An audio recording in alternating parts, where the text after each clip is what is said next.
Ya, kita bahas dulu ya.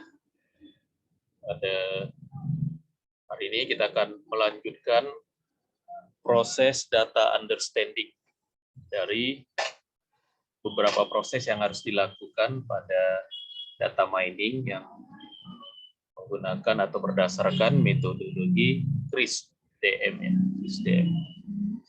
Oke, saya ingatkan lagi metode CRISP-DM. Nah, ini dia.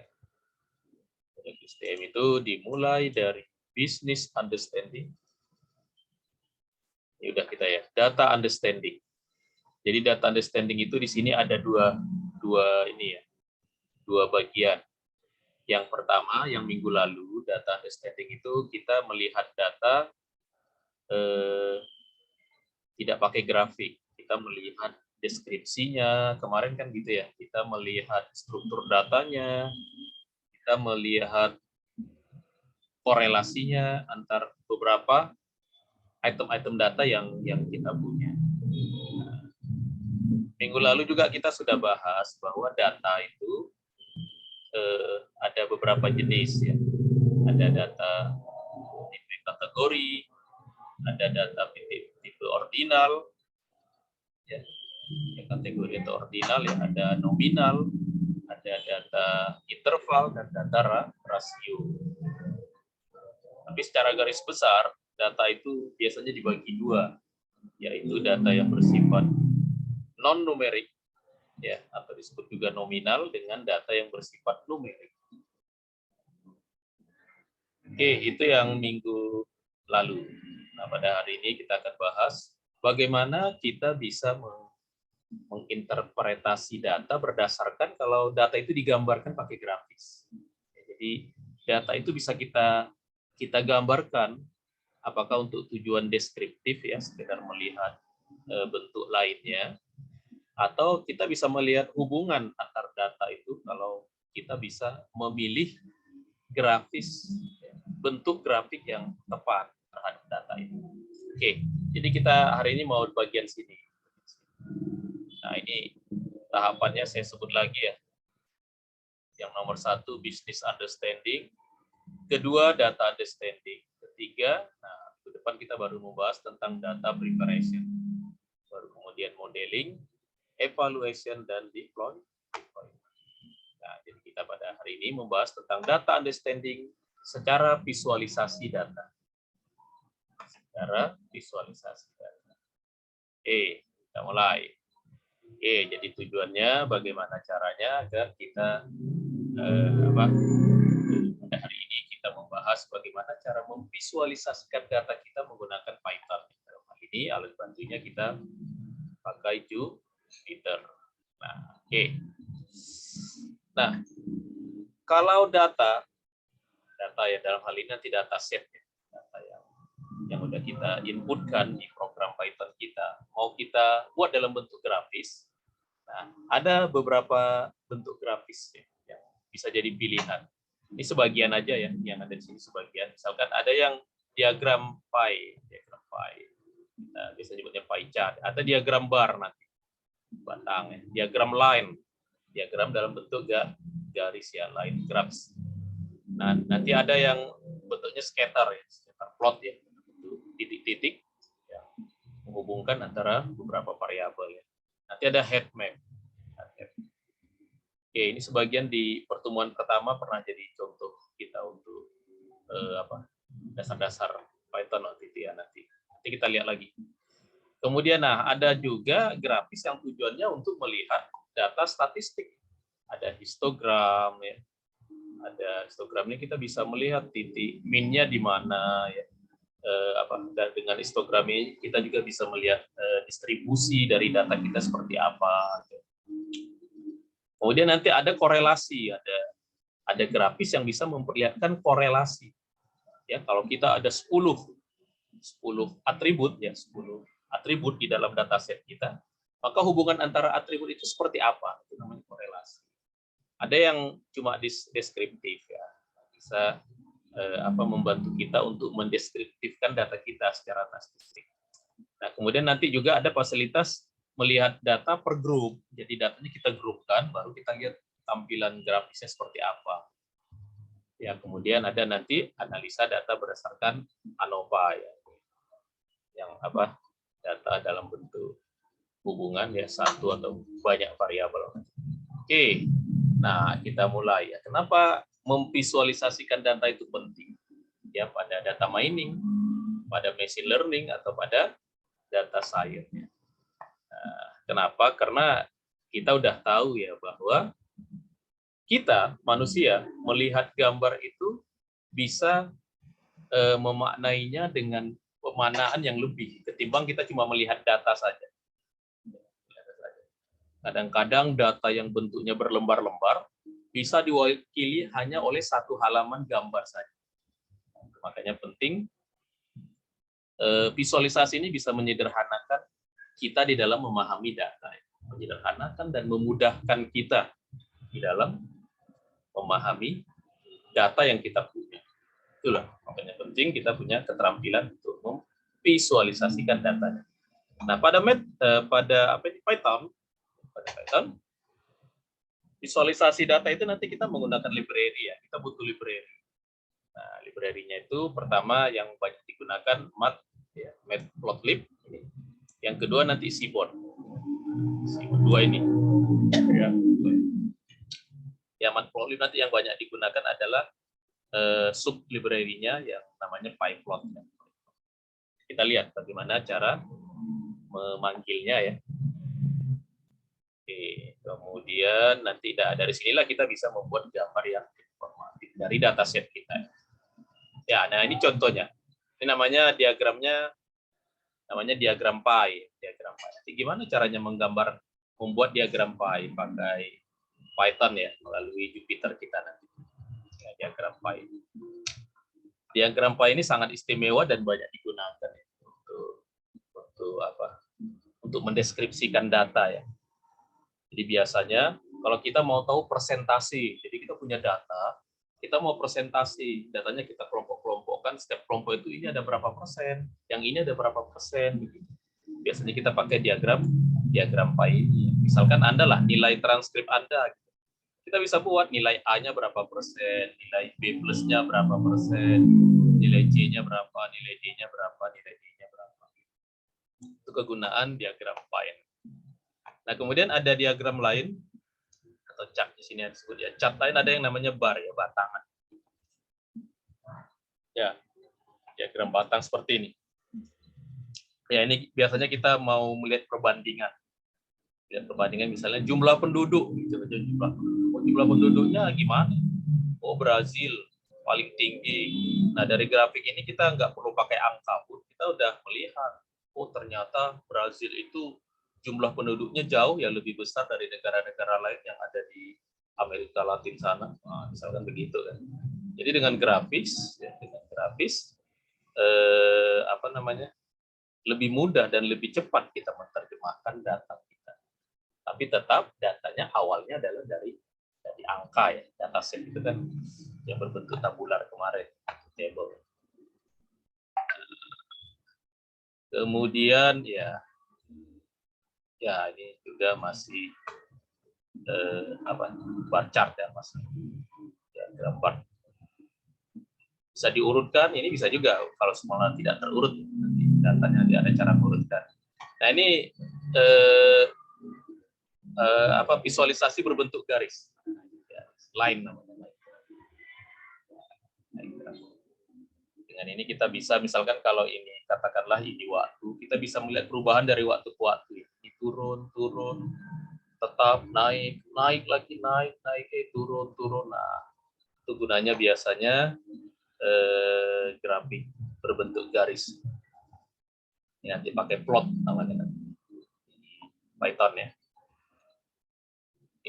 Kemudian kalau kita dengan diagram garis ini bisa membandingkan dua data ya. Jadi kalau perubahannya pada waktu yang sama, misalkan ini yang biru, ini dia turun, tapi pada saat ini yang orange dia turun tapi tidak begitu turun. Nah, jadi kita bisa langsung bandingkan persatuan waktu ini antar kedua data. Jadi ini berasal dari dua data ya.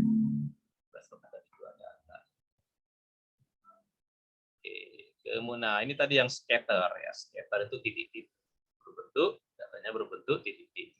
Scatter ya. Scatter. Scatter biasanya menghubungkan dua variabel.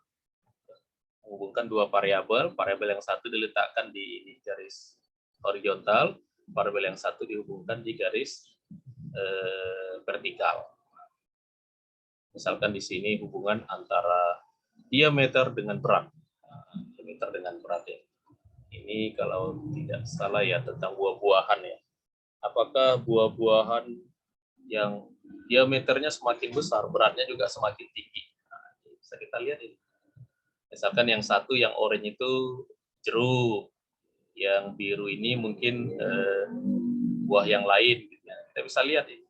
Mana yang kalau diameternya makin besar, maka beratnya pun makin besar. Diameternya makin besar, nih beratnya makin besar. Nah, sedangkan yang satu, walaupun diameternya makin besar, tapi beratnya tidak seberat yang oranye.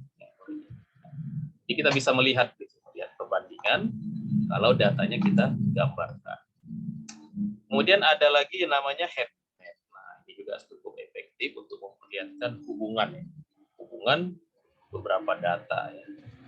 Ya, ini contohnya ini katakanlah ini bulan Januari diwakili oleh J ya, Februari, Maret, April, Mei, Juni. Ini nama-nama kota, nama-nama ibu kota di setiap beberapa negara ya. Nah, kalau ini yang warna-warni ini mewakili semakin ke bawah semakin dingin, semakin ke atas semakin panas ya, iklim ya, cuaca ya. Maka kita bisa mudah melihat yang hitam-hitam ini berarti wah ini daerahnya makin panas ya. Kapan? Nah, bisa dihubungkan ini berarti hitam ini daerahnya panas kapan? Pada bulan Januari dan Februari karena ini kan bulan tadi. Dengan heat map ada banyak ini ya, ada banyak sisi lain gitu yang bisa kita lihat dari data kita. Terutama hubungan datanya ini kita lihat ini lebih cepat kita gitu bisa memaknakan. Nah ini contoh penerapan heat map ini untuk melihat temperatur di beberapa negara dan di setiap bulan dalam satu tahun. Oke, nah ini heat map. Nah heat map itu warnanya bisa kita ubah nanti ya. Nah, seperti ini ya. Kalau ini malah yang warna ini malah lebih dingin ya. Lebih dingin karena yang panas itu tadi tadi salah kita tadi. Makin panas kalau makin mengarah ke coklat ya. Makin dingin kalau masih mengarah ke warnanya kalau mau kita ubah bisa. Makin dingin kalau yang semakin ke biru, makin ke merah, semakin panas. Nanti bisa kita setting. Nah ini contohnya histogram tadi. Histogram ini biasanya digunakan untuk mendapatkan distribusi frekuensi. Jadi yang banyaknya 500, yang 500, nah, ini 5.000 ya. Yang 5.000 jumlahnya. Nah, yang ini itu jumlahnya. Ini datanya yang mau kita lihat per kategori. Dari 5.000 sampai 1.000. Nah, ini dari sampai 10.000 ya. 10.000 sampai 15.000 ini datanya. Jadi datanya per range. Setiap data ini, setiap ini bisa kita ubah ya. Namanya bins, setiap bagian ini. Mau berapa bagian kita bagi-bagi. Nah, kotak-kotak ini, nanti disebut dengan bins. Histogram itu tadi. Nah, ini contohnya histogram. Histogram berbentuk data ya. Masih berbentuk data. Nah, nanti kita bisa bandingkan bagaimana keefektifan kalau data ini ditampilkan dalam bentuk grafis. Ya, nanti cobaannya nanti ada tentang ini, terutama tentang data mobil dengan mereknya. Ini datanya jadi berbentuk grafis. Akan ada insight lain nanti yang bisa kita lihat. Juga kita bisa gunakan untuk perbandingan kalau ada beberapa ini ya jenis penggerak rodanya gitu dibandingkan. Ini contohnya tentang otomotif ya. Kemudian korelasi. Ada juga diagram yang bisa memperlihatkan korelasi. Jadi kalau misalkan ini korelasi dua variabel ya, satu variabel highway, satu harganya ya. Kita bisa melihat ini harganya. semakin HWW-nya semakin tinggi, harganya semakin apa. Kalau kalian ini kan dari ini diagram plot ya, scatter ya, dari scatter ini kita bisa bisa bisa melihat kecenderungan, jadi kecenderungan turun. Nah, ini garis lurus ini. Oke, itu bisa namanya korelasi. Oke. Ya, juga nanti ada beberapa data statistik ya, distribusi statistik yang bisa kita gunakan untuk melihat data kita secara statistik, secara distribusi, distribusi Poisson ini ya, diskrit ya. Tadi sih koefisien korelasi Poisson. Oke, bahasanya di statistik. Nah, kemudian kita juga bisa melihat ya data kita itu menggunakan diagram namanya diagram box plot ya, namanya box plot. Diagram ini box plot.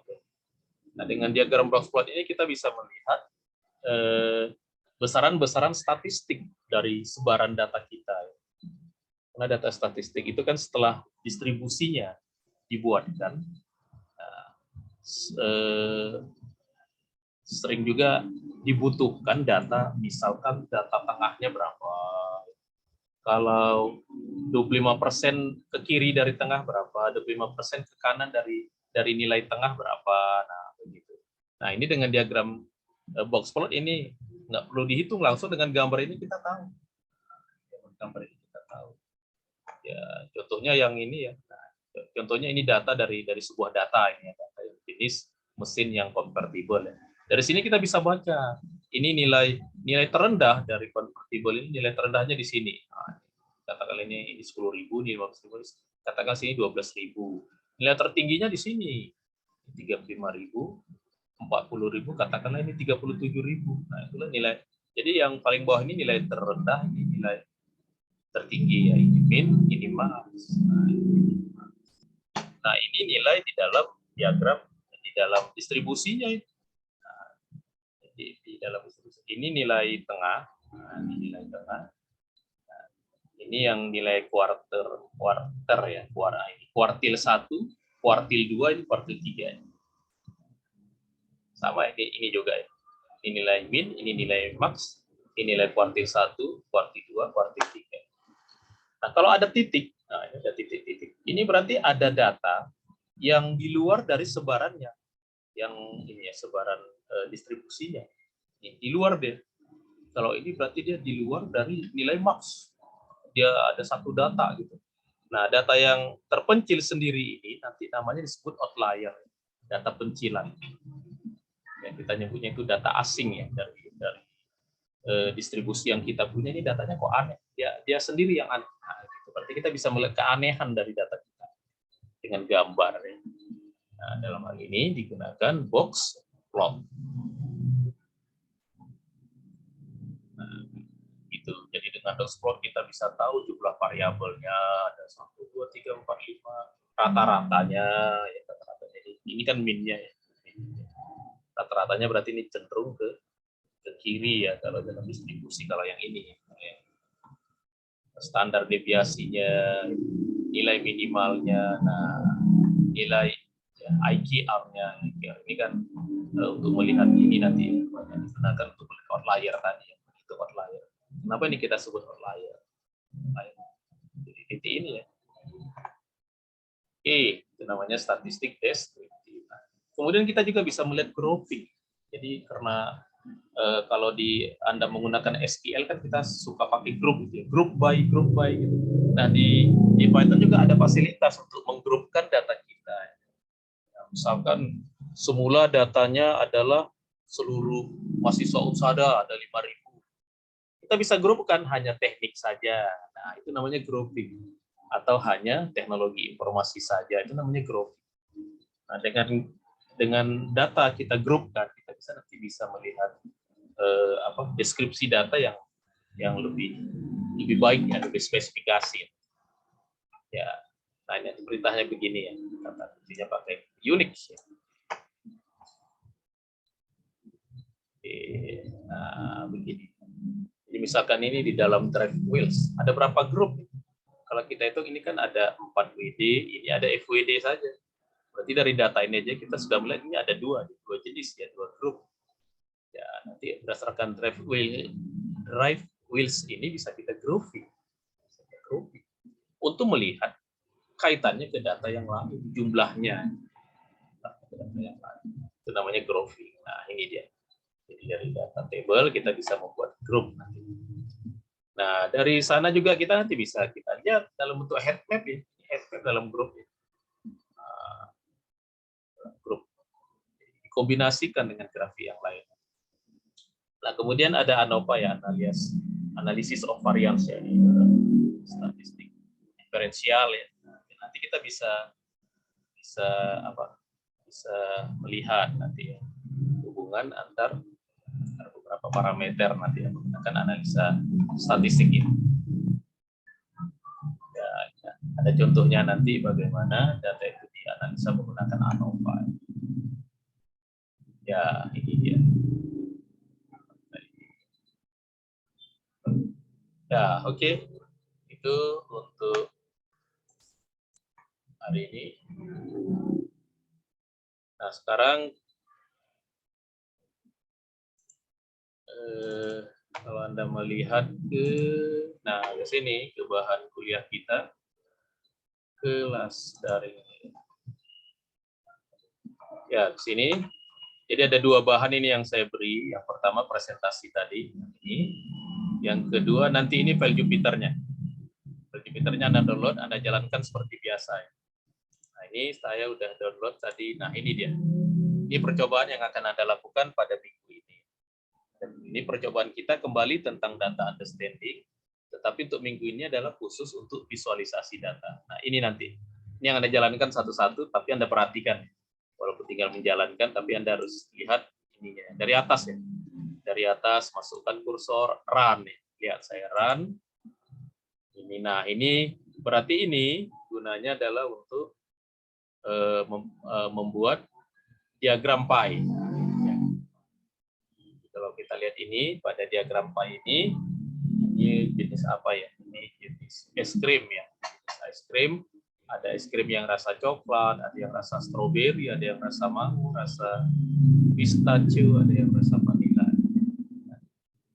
Nah, jadi dari mana grafis ini kok bisa jadi ada gambarnya? Nah, jadi perintahnya ini PLT pie. PLT pie. Nah, PLT pie data yang diambil itu data yang diambil itu adalah angkanya itu dari variabel pot sini. Nah, pot itu di sini kita isi pot ini 12. Berarti yang coklat itu jumlahnya 12, yang vanila jumlahnya ada 11, pistachio jumlahnya 4, mango jumlahnya 8, stroberi jumlahnya 7. Nah, karena di sini kita PLT titik pie dalam kurung pots berarti angka ini angka-angkanya, ini nama-namanya. Maksudnya yang 12 ini nanti namanya coklat. Nah, ini label sini untuk nama ini. Nah, jadi perintahnya ini aja. Sederhananya ya gitu. Jadi kalau kita show PLT, kenapa PLT ini di atas kita panggil dalam bentuk library. Jadi library utamanya matplotlib. Nah, dalam matplotlib itu ada objek namanya pyplot. Namanya pyplot. Ini yang paling banyak kita gunakan nanti. Matplotlib titik pyplot. Nah, gitu. Nah, karena ini panjang supaya ringkas disingkat nanti dengan PLT. Jadi kalau saya panggil PLT berarti saya manggil ini. Berarti di dalam library pemanggilan library di Python. Nah, ini tadi untuk nama ininya ya, nama makanannya ya. Kemudian ini tadi besarnya. Nah, ini tadi perintah untuk membuat diagram pie-nya. Ini menampilkannya ya, PLT show. Kayak gambarnya jadi seperti ini. Nah, oke, kita turun ke bawah.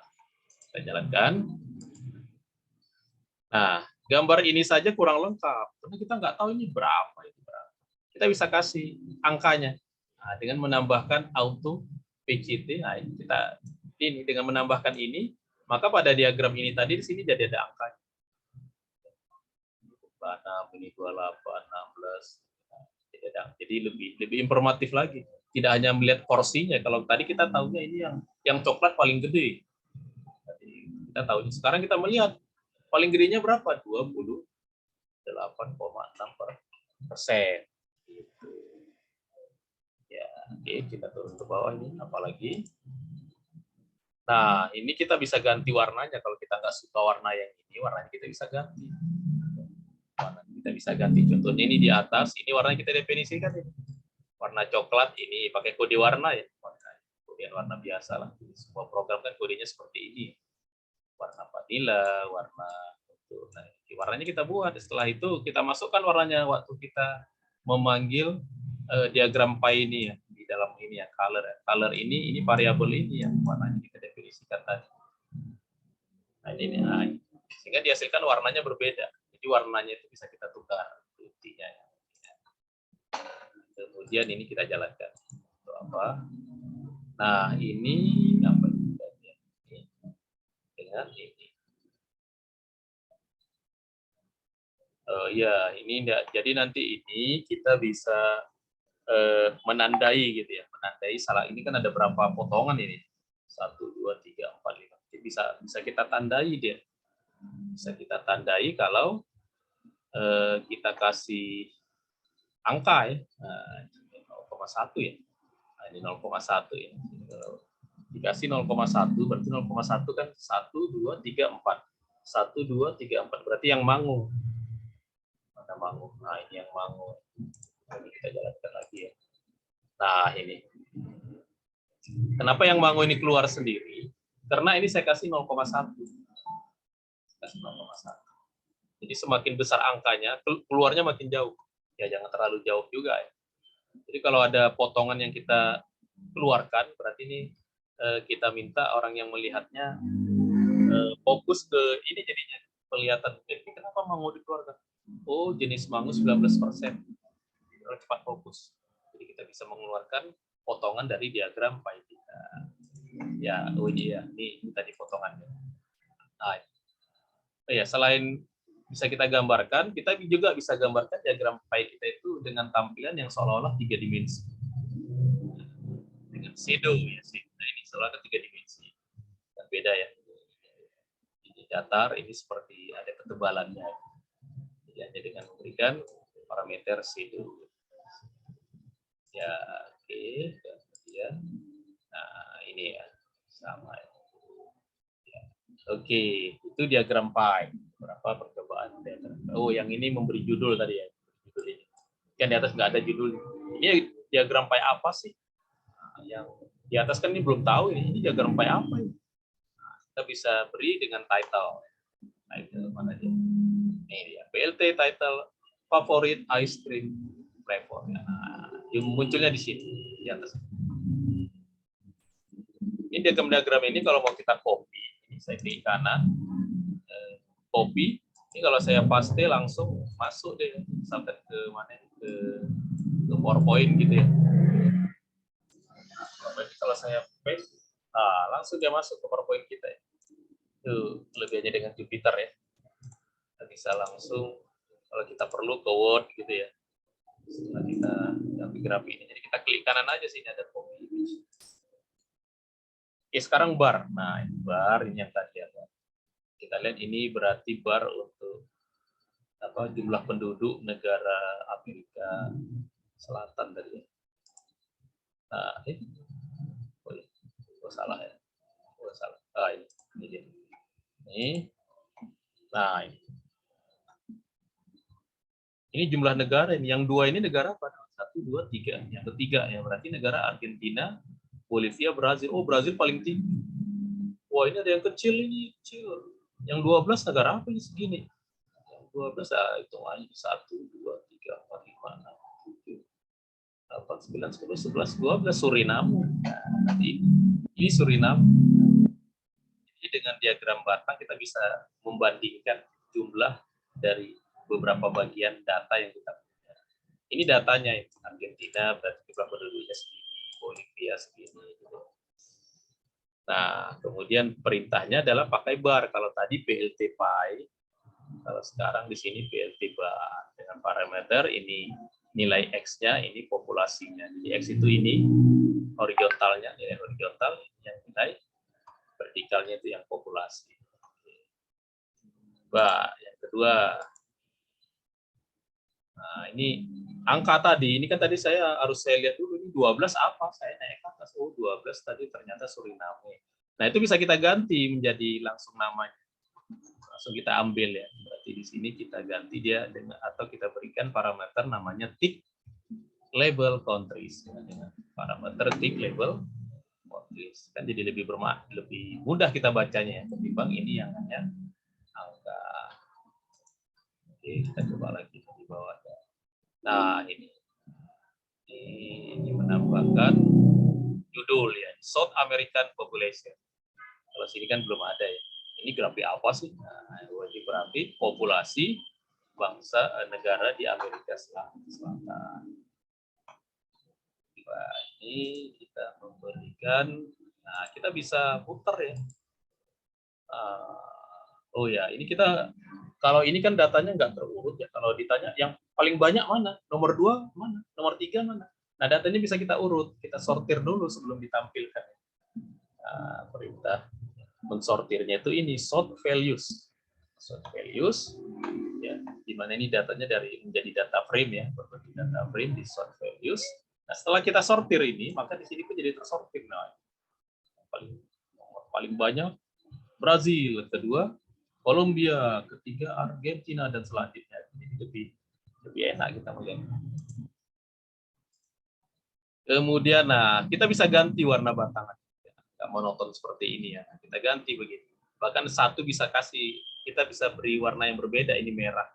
Misalkan kita mau tandai Kolombia, sehingga orang begitu melihat grafis atau diagram kita, dia langsung fokus ke Kolombia gitu, warna yang sendiri. Nah, perintahnya di sini. Yang warna yang sendiri tadi ya. Jadi pemberian warna itu di dalam perintah apa tadi nama perintahnya bar. Di dalam perintah bar itu adalah di sini ada color. Nah, colornya mau apa itu kita definisikan di atas ya. Sama dengan di waktu di ini tadi ya, di gimana di pie ya kan.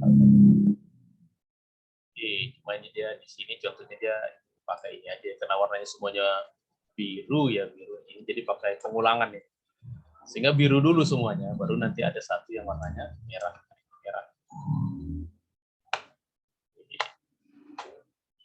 Oke, kita juga bisa buat grafik. Nah, grafiknya juga ukurannya bisa kita ubah. Nah, ini bisa kita buat besar. Nah, ini kok jadi lebih besar? Yang membuat besar itu ini perintah.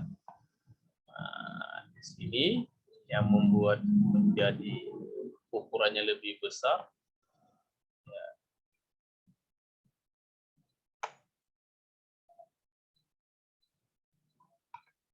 Ya, ini ya.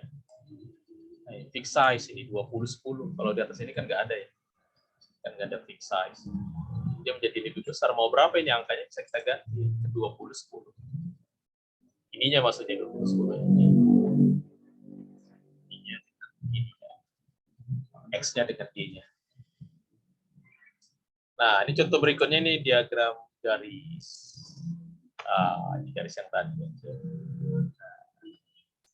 Nah, garisnya bisa ya kita kasih title. Nah, ini garis apa sih? Oh, ini adalah garis temperatur in ya ke plan WA USA pada on to Februari 2020.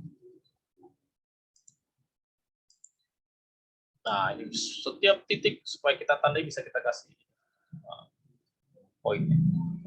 Titik.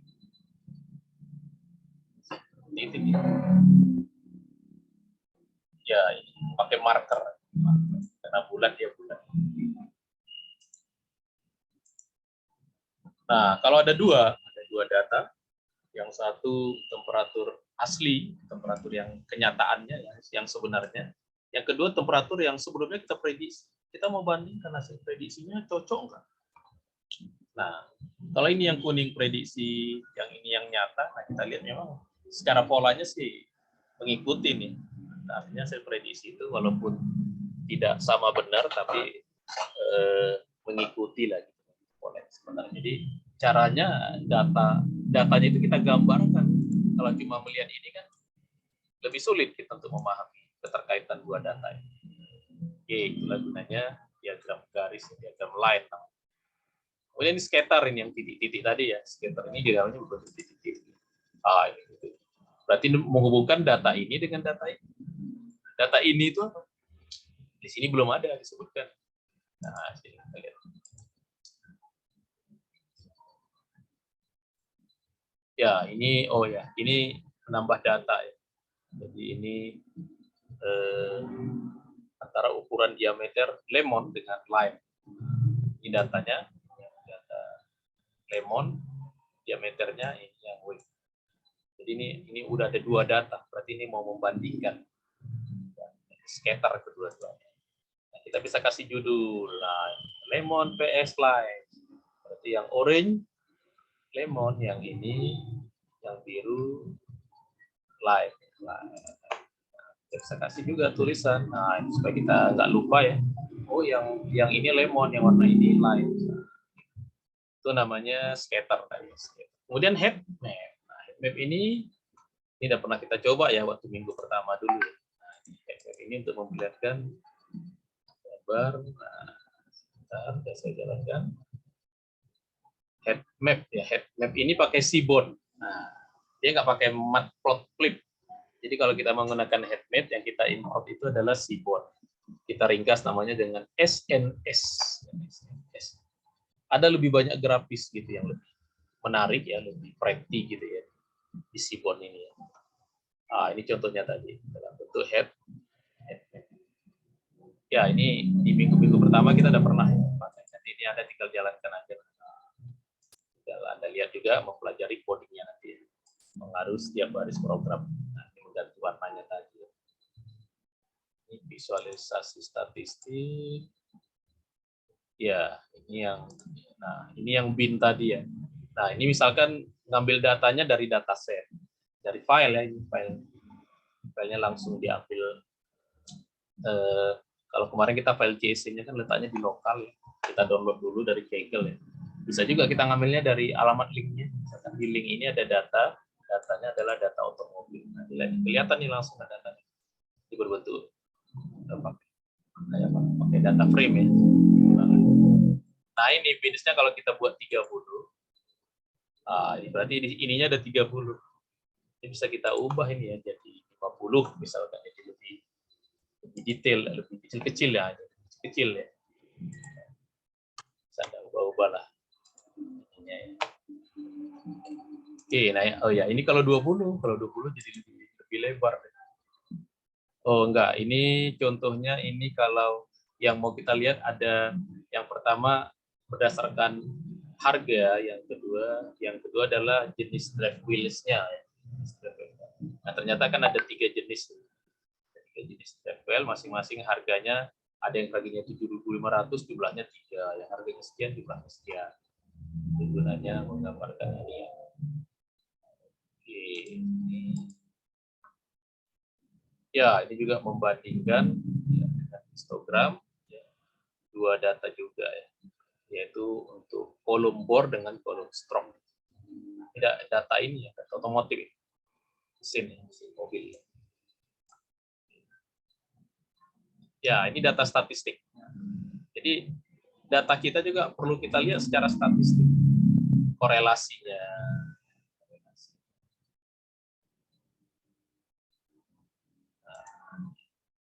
Jadi kalau ada pesan begini berarti yang atas belum dijalankan, karena dia bilang kok saya nggak kenal stats, karena ini belum dijalankan tadi. Jangan baru nih, ini untuk data yang di atas statistik korelasi koefisiennya adalah 0,58. P-value-nya ya, juga dengan P 8,0. Itu data-data parameter statistik ya.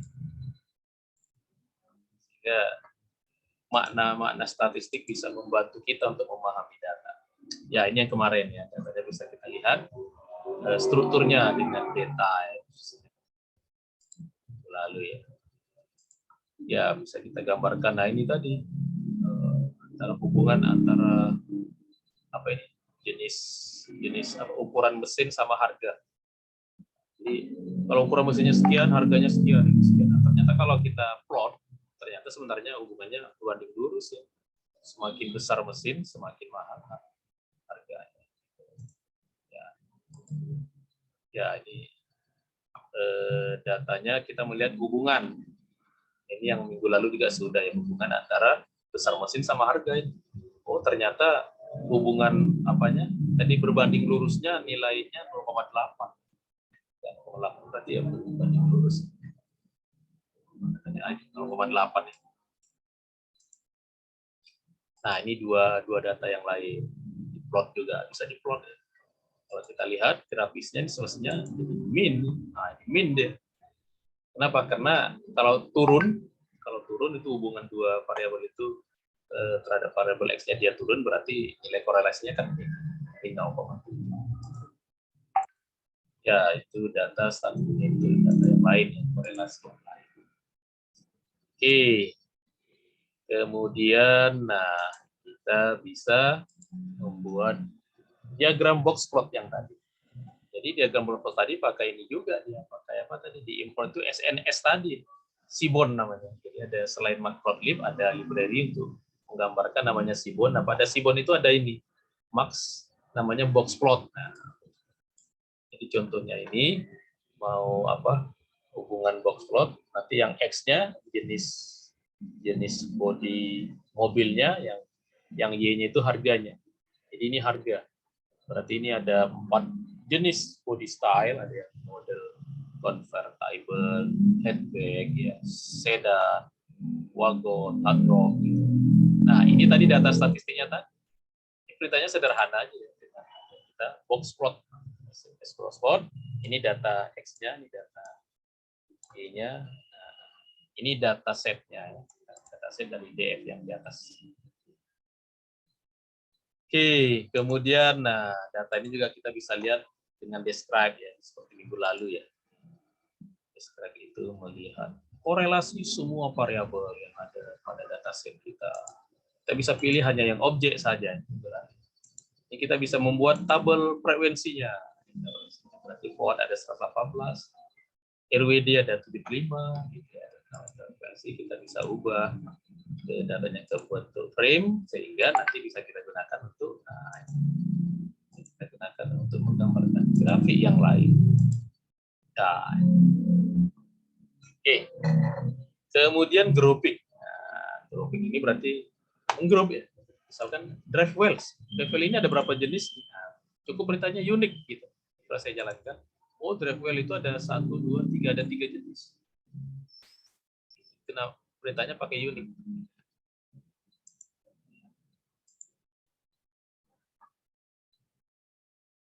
Oke.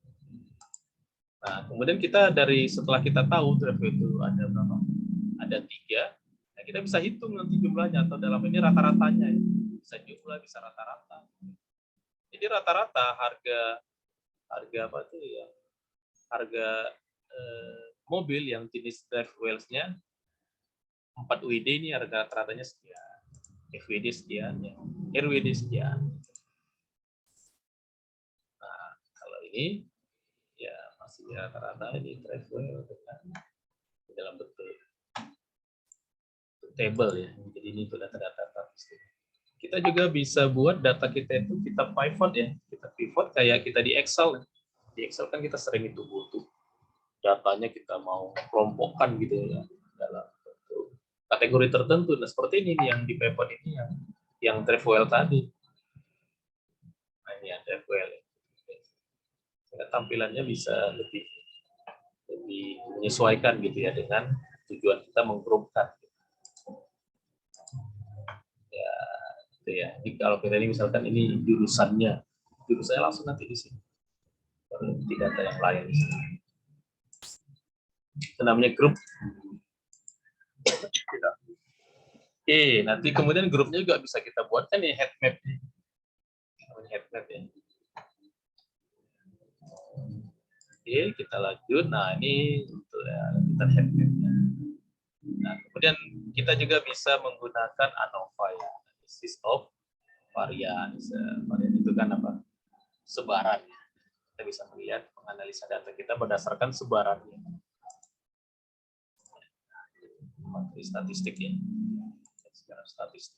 Nah, memang data mining itu sebagian kan statistik. Muncullah angka-angka statistiknya. Terus, nah, ya lengkap. Oke, itu pembahasan kita tentang datanya divisualisasikan dengan melihat datanya. Selain dengan visualisasi, jadi ada sedikit tadi materi tentang melihat data secara parameter, melihat parameter-parameter statistik tertentu. Oke, untuk latihan Anda ini, nah, latihannya ini, tapi ini sebenarnya udah waktu pertemuan pertama dulu ya. Ya, tapi ini Anda kerjakan aja lagi, nggak apa-apa. Kalau dulu kan Anda belum begitu paham ya, fungsinya ini. Sekarang bisa. Jadi latihan ini dikerjakan, kemudian ini dalam keadaan sudah jalan, sudah ada gambar ininya.